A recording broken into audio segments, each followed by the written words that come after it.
supported by a small but brave hamster. The tree of elemental balance, planted courtesy of the Emerald Enclave druids.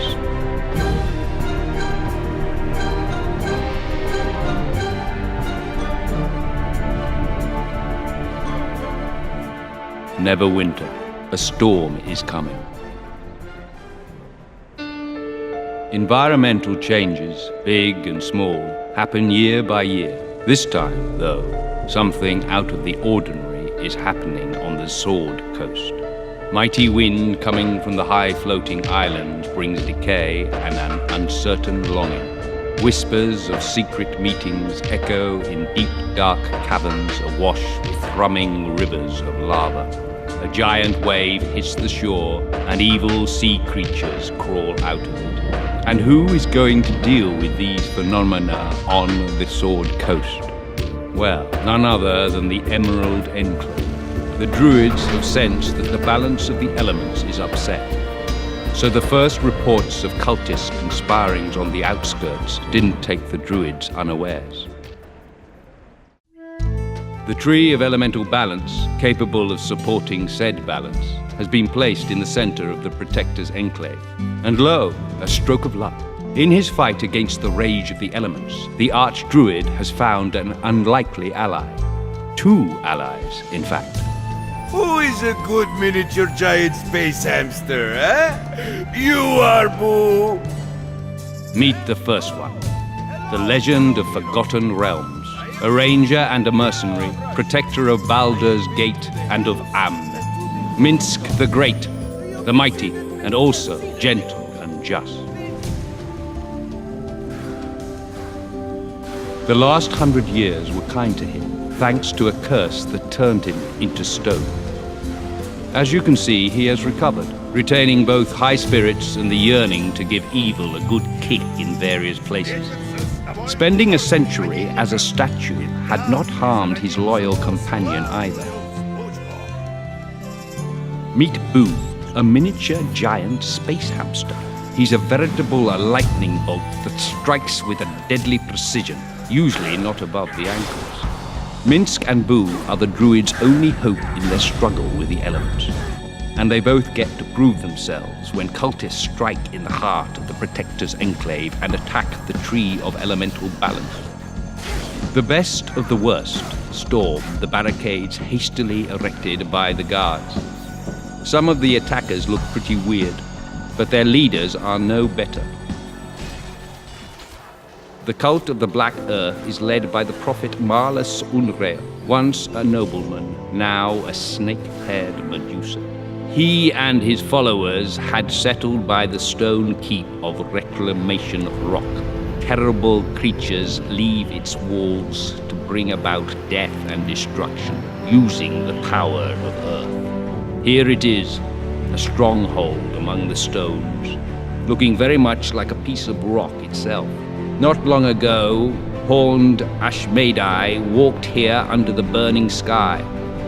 Now the sky is familiar blue, but fire has been replaced by another element.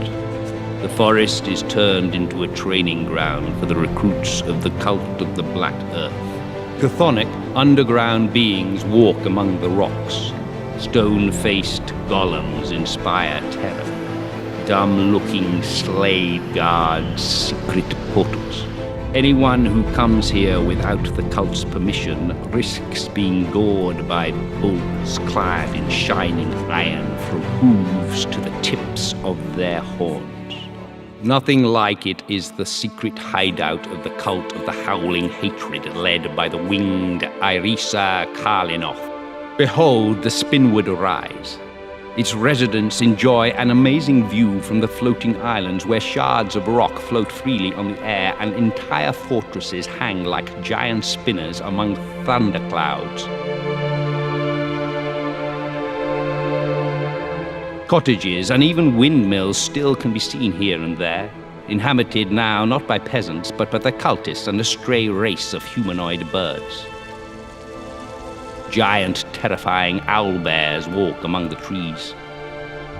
The beaks of the giant dodo birds look no less terrifying. And as not every single member of the cult of the Howling Hatred has wings of their own, they employ state-of-the-art aeronautics tech for transport. If we forget the hostile locals, though, these islands in the air look like a little paradise. Especially the places where cliffs are adorned with small waterfalls. But where does all that water come from? The answer lies on the highest cliffs. They are forever enfolded in clouds. It's never-ending rains and thunderstorms up there. Cloud giants amble about, and escarpments are lined with magical devices which aid one to observe the distant land and skies. The very opposite of islands in the sky is the abode of the servants of Vanifer, the prophetess of fire and leader of the elemental cult of the eternal flame. They dwell in the fiery darkness of Grim, the lost city of the dwarfs. Black riverbeds full of lava cross this city, and ghostly red crystal light is set off by entire fields of pale fluorescent fungi. Needless to say that today the streets and the squares are thronged with cultists and their fiery elementals. The fight against the cult of the eternal flame starts here, in these ancient halls, under this colossal chandelier. Down here in the deep fire room. And here, on the drowned shore, the business is dark and occasionally rather damp.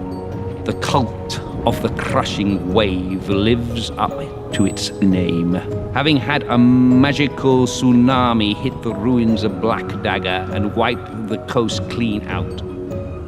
Not even the rocks could protect the place from the cart upturning, tree-felling, watery wrath. Part of the seacoast had turned into a quagmire beset by sea witches and sea spawn, from evil crabs of the deep to water elemental. Life in and underwater has shaped the leader of the cult of the crushing wave. Prophet Gar Shatterkeel is blue, covered in barnacles, and his weapon of choice is a good big claw. 4 cults, 4 elements, and 4 prophets.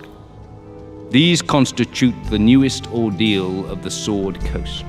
The druids themselves, tree or no tree, cannot withstand it. Even the Minx the Brave and his space hamster cannot do much against the insidious cults and the wrath of the elements themselves. And in moments like this, as it was before, and as it is now, the fate of this part of the Forgotten Realms falls into the hands of ordinary adventurers. They will descend into the fiery darkness, walk the quagmires on the shore, cut through the stone, and rise to the skies, all to bring Neverwinter peace and quiet.